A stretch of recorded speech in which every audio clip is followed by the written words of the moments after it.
Hello दोस्तों, welcome back to my channel knowledgeable brain. और आज हम इस वीडियो में डिस्कस करने वाले हैं एयर बाटॉन की शॉर्ट स्टोरी गोइंग प्लेसेस के बारे में।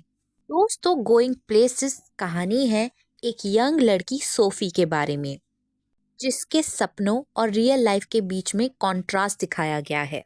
ये कहानी है एक मिडिल क्लास फैमिली के बैकग्राउंड में सेट है और सोफी की इमेजिनेटिव और एस्पायरेशनल पर्सनालिटी को एक्सप्लोर करती है ये कहानी। तो चलिए बिना टाइम वेस्ट करे कहानी को समझते हैं। पर उससे पहले कैरेक्टर्स के बारे में जानते हैं। पहला कैरेक्टर है सोफी, जो इस कहानी की प्रोटोगोनिस्ट है, मतलब कि मेन कैरेक्टर है। सोफी एक सपने देखने वाली लड़की है जो अपनी बोरिंग लाइफ से भागना चाहती है, एस्केप करना चाहती है। नेक्स्ट कैरेक्टर है गैरी। गैरी सोफी का बड़ा भाई है जो प्रैक्टिकल और ग्राउंडेड है। इसके अलावा उन लोगों के मदर और फादर है। सोफी के फादर एक मैकेनिक है जो कि हार्ड वर्किंग और रियलिस्टिक इंसान है, और मदर बैकग्राउंड में रहने वाली और एक प्रैक्टिकल नेचर की औरत है।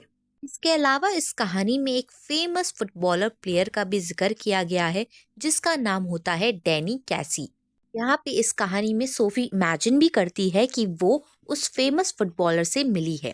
तो चलिए, कैरेक्टर्स तो हमने समझ ही लिए, चलिए अब कहानी को शुरुआत से समझते हैं।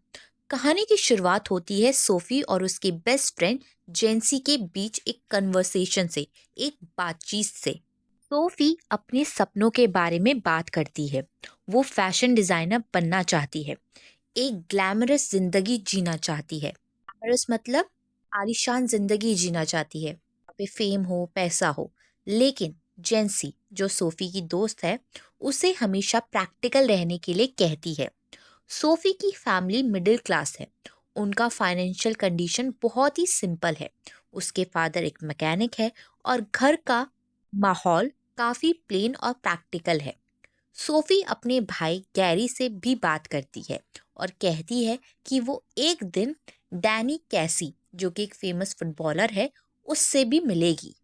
गैरी, जो काफी ज्यादा सेंसिबल इंसान है, सोफी के इस सपने पर सिर्फ हंसता है। लेकिन सोफी के सपने अलग ही दुनिया में चल रहे होते हैं। वो डैनी कैसी के साथ अपने कन्वर्सेशन और मीटिंग के बारे में इमेजिन करने लगती है। अब तक हमने जाना है कि सोफी ख्यालों में जीती है, वो रियलिटी से अलग सोचती है और उसके काफी बड़े बड़े सपने हैं। अब सोफी इमेजिनेशन में है। वो सोचती है अपनी इमेजिनेशन में डैनी कैसी से मिलने का। अपनी इमेजिनेशन में ही प्लान बनाती है। वो सोचती है कि एक दिन वो किसी शॉपिंग मॉल या फिर पार्क में रैंडमली मिलेगी उस फेमस फुटबॉलर से। उसके दिमाग में ये फैंटेसी इतनी रियल लगती है कि वो खुद को कन्विंस कर लेती है कि ये सच हो सकता है। सोफी को लगता है कि डैनी कैसी उसकी बातों और पर्सनैलिटी से इतना इम्प्रेस होगा कि वो उसे फ्यूचर में मिलने के लिए इनवाइट करेगा। ये इमेजिनेशन सोफी के बोरिंग और रिस्ट्रिक्टेड लाइफ से एक एस्केप का सोर्स है। तक आपने जाना है सोफी ये सब इमेजिन कर रही है, वो असल में किसी भी फुटबॉलर से मिलने वाली नहीं है। भला कोई एक फेमस फुटबॉलर किसी शॉपिंग मॉल में या पार्क में क्यों घूमेगा, उससे क्यों मिलेगा या उसको क्यों इनवाइट करेगा। सोफी जो इमेजिन करती है इसलिए करती है क्योंकि जो उसकी रियल लाइफ है वो काफी बोरिंग है, सिंपल है। कि लाइफ में कुछ रिस्ट्रिक्शन है उसके पेरेंट्स के द्वारा। इन सब से भागने की कोशिश कर रही है वो अपने इमेजिनेटिव वर्ल्ड में। जब वो घर जाती है तो अपनी माँ और पापा को डैनी कैसी के बारे में कैजुअली मेंशन करती है, लेकिन उनका रिएक्शन प्रिडिक्टेबल होता है। मतलब कि पता होता है कि उनका यही रिएक्शन होगा। वो सोफी की बात को सीरियसली नहीं लेते। फादर जो है सोफी के, वो तो मजाक उड़ाने लगते हैं और कहते हैं कि वो सपने देखना बंद कर दे। अब कहानी में आगे, एक दिन सोफी एक मार्केट के पास से गुजरती है और उसका दिमाग फिर डैनी कैसी के बारे में सपने बुनने लगता है। वो डिसाइड करती है एक स्पेसिफिक जगह, कैनल के पास, वो डैनी कैसी से मिलने जाएगी। वो कैनल के पास जाके डैनी कैसी का इंतजार करती है। अपने दिमाग में वो उससे बात करना और उसका ऑटोग्राफ लेना इमेजिन करने लगती है। लेकिन रियलिटी ये है कि डैनी कैसी कभी उस जगह आता ही नहीं। सोफी अपने सपने में इतनी खो गई है कि उसे लगता है कि वो सच में डैनी कैसी के क्लोज आ गई है। तब ये सब वो इमेजिन कर रही है। पहला उसने सोचा कि वो डैनी कैसी से मिलेगी एक शॉपिंग मॉल में, और उसके बाद डैनी कैसी उसको इनवाइट करेगा मिलने के लिए। अब नेक्स्ट डे वो सोच रही है कि डैनी कैसी उसे कैनल के पास मिलने आने वाला है। वो रियलिटी और सपनों के बीच में कंफ्यूज हो रही है। उसको समझ में नहीं आ रहा कि रियलिटी में वो डैनी कैसी के क्लोज नहीं है। घर आती है सोफी। अब घर आके वो अपने भाई गैरी को बताती है कि वो डैनी कैसी से मिली थी, लेकिन गैरी काफी प्रैक्टिकल है और उसकी बातें सुन के इरिटेट होता है।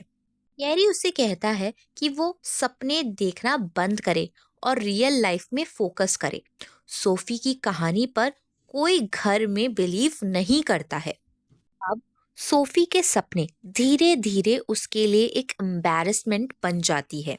उसका दिल टूटता है जब उसे रियलाइज होता है कि डैनी कैसी से मिलने का जो सपना उसने बनाया था वो सिर्फ एक इमेजिनेशन थी, लेकिन वो अपनी रियलिटी को एक्सेप्ट करने के लिए रेडी नहीं होती।